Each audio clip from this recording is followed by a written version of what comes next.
Hi friends, welcome to my channel అండి. ఈరోజైతే నేను రిచ్ అండ్ ఫైబర్ ఫుల్గా ఉన్న ఒక మంచి ఫుడ్ మీకు చెప్పబోతున్నాను స్నాక్స్గా. ఓకేనా ఫ్రెండ్స్, ఈ స్నాక్స్గా తీసుకోవచ్చు.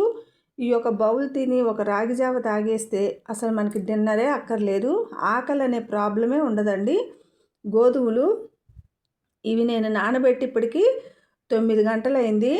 వీటిని ఇప్పుడు నేను మంచి మీకు స్నాక్ లాగా చేసి చూపిస్తాను ఫ్రెండ్స్. ఇప్పుడు ఈ నానబెట్టిన గుగ్గిళ్ళను చక్కగా నీట్గా కడిగి స్టవ్ మీద పెట్టేసి ఉడకబెడదాం.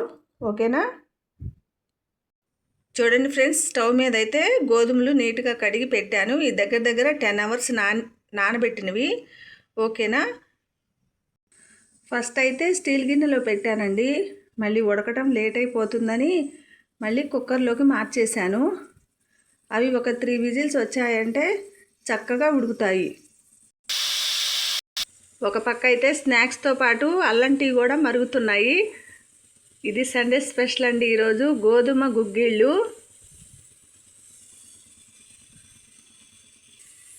హలో అండి, చక్కగా ఉడికాయండి గోధుమలు.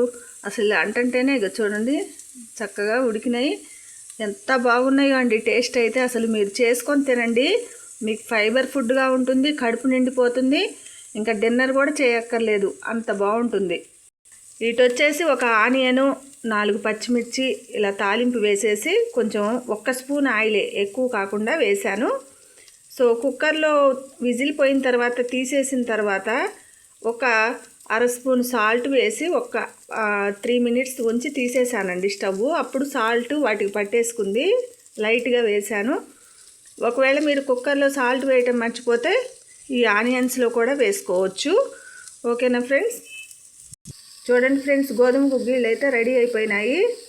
ఎంత బాగున్నాయంటే టేస్ట్ అంత బాగున్నాయండి. చక్కగా 4 విజిల్స్ రానివ్వండి, చాలా బాగా ఉడికాయి. చూడండి ఫ్రెండ్స్, గోధుమ గుగ్గిళ్ళు రెడీ అయిపోయినాయి. చక్కగా మీరు రిచ్ అండ్ ఫైబర్ ఫుడ్ అండి, తప్పకుండా చేసుకొని తినండి. డైట్ వాళ్ళకి ఇది ఇంకా బాగా పనిచేస్తుంది. చక్కగా షుగర్ ఉన్న వాళ్ళకి కానీ బాగా పనిచేస్తుంది.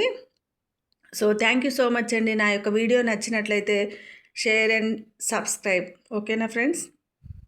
మనం ఇంకా ఇందులో సన్నగా తరిగిన కొత్తిమీరను వేసుకుంటే ఇంకా బాగుంటుంది ఫ్రెండ్స్. ఈ ఎండాకాలం వచ్చేసి కొత్తిమీర అస్సలు నిల్వ ఉండటం లేదు.